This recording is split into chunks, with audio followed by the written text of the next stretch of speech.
Alors, dans la première partie, on a posé les bases, la famille, la compétition, mais voilà, il y a un moment, un seul, qui va tout faire basculer. Et je préviens tout de suite, c'est pas un conte de fées, c'est quelque chose de brut, de réel. On se transporte à Wilmington, en Caroline du Nord. On est en 1982. Franchement, une ville comme une autre, un lycée banal, l'année high school. Et pourtant, c'est là, dans ce décor qui ne paie pas de mine, que l'histoire va prendre un tournant décisif. Et la vraie question, elle est là en fait. Comment est-ce qu'une blessure, une humiliation publique, comment ça peut se transformer en force? Comment ça peut devenir le carburant pour bâtir une légende? C'est ça qu'on va essayer de comprendre ensemble.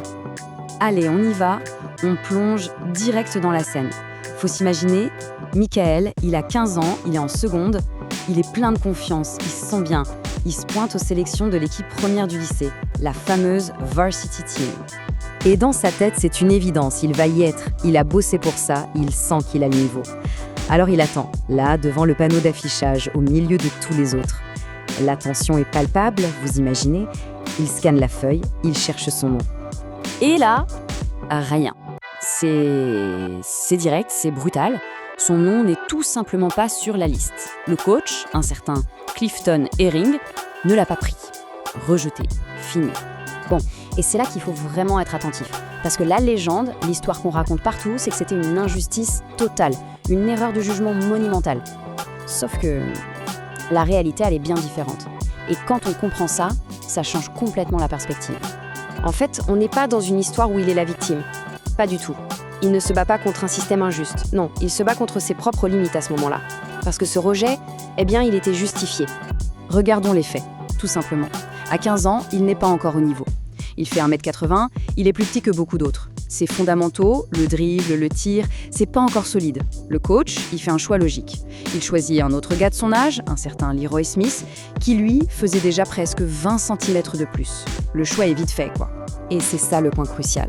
Vraiment, ce n'est pas une attaque personnelle. Ce n'est même pas que le coach s'est trompé sur son potentiel futur. C'est juste une photo à un instant T. Et sur cette photo, à 15 ans, Michael Jordan n'est pas prêt. C'est tout. Point à la ligne. Faut s'imaginer le truc, on a 15 ans, on est rejeté, et c'est public. Tout le monde au lycée est au courant. L'humiliation. La plupart des gamins, à ce moment-là, ils auraient lâché l'affaire, changé de sport ou juste accepté que c'est pas pour eux. Mais lui, non. Sa réaction, elle n'est pas passive du tout. Il ne subit pas la situation. Alors oui, il encaisse le coup, c'est sûr. Mais juste après, il fait un choix. Il va dans l'équipe B, la Junior Varsity. Et surtout, il prend une décision. Une décision qui va absolument tout définir. Et c'est lui-même qui le dit. La phrase clé, c'est « j'ai décidé ». Faites attention, il ne dit pas « j'ai espéré » ou « j'aurais bien aimé ». Non, « j'ai décidé ». C'est un engagement total, irrévocable. C'est là, précisément à ce moment-là, que la blessure devient du carburant. Et voilà, on arrive au point le bascule. Le moment où la simple motivation, ça ne suffit plus pour décrire ce qui se passe. Ça devient autre chose, quelque chose de beaucoup plus intense, de beaucoup plus profond. Le vrai travail, celui qui va tout changer, il ne commence pas à l'entraînement officiel avec les autres, sous les projecteurs. Non. Ça commence bien avant ça, tout seul, dans le silence d'un gymnase vide, quand personne ne regarde. Essayez de visualiser la scène. Il est 5, peut-être 6 heures du matin. Dehors, il fait encore nuit. Il arrive au gymnase, bien avant que les cours ne commencent, bien avant que le premier prof n'arrive. L'endroit est vide, silencieux. Il y a juste le son du ballon qui dribble sur le parquet. Rien d'autre. Et attention, ce qu'il fait, ce n'est pas du jeu. Ce n'est pas pour s'amuser, c'est du travail. Pur et dur, méticuleux, répétitif. Il décortique chaque geste, chaque dribble, chaque tir.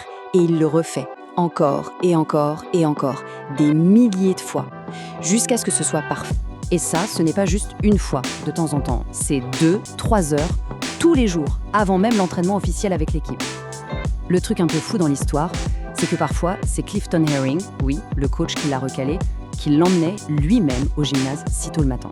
Quand on interroge ses coéquipiers de l'époque, ils ont tous le même mot qui revient à la bouche, obsession. Là, on a dépassé le stade de la motivation. C'est devenu une compulsion, un besoin viscéral, presque maladif, de prouver à tout le monde qu'il s'était trompé sur son compte. Alors pendant les 2 ans qui vont suivre, il va se transformer. D'abord physiquement, oui, il prend pas mal de centimètres, mais la vraie transformation, la plus importante, elle se passe à l'intérieur, dans sa tête. Ce rejet a créé chez lui ce que les Américains appellent un chip on his shoulder. C'est une expression pour dire qu'on a une revanche à prendre. C'est comme une rage froide, une rancune qui ne s'éteint jamais et qui le force à prouver encore et toujours ce qu'il vaut. Et ça, ce chip, ça ne va plus jamais le quitter. Et la preuve, c'est que quand il débarque à l'université de Caroline du Nord en 81, même une légende comme le coach Dean Smith le remarque tout de suite. Il voit bien que ce gamin a quelque chose de différent.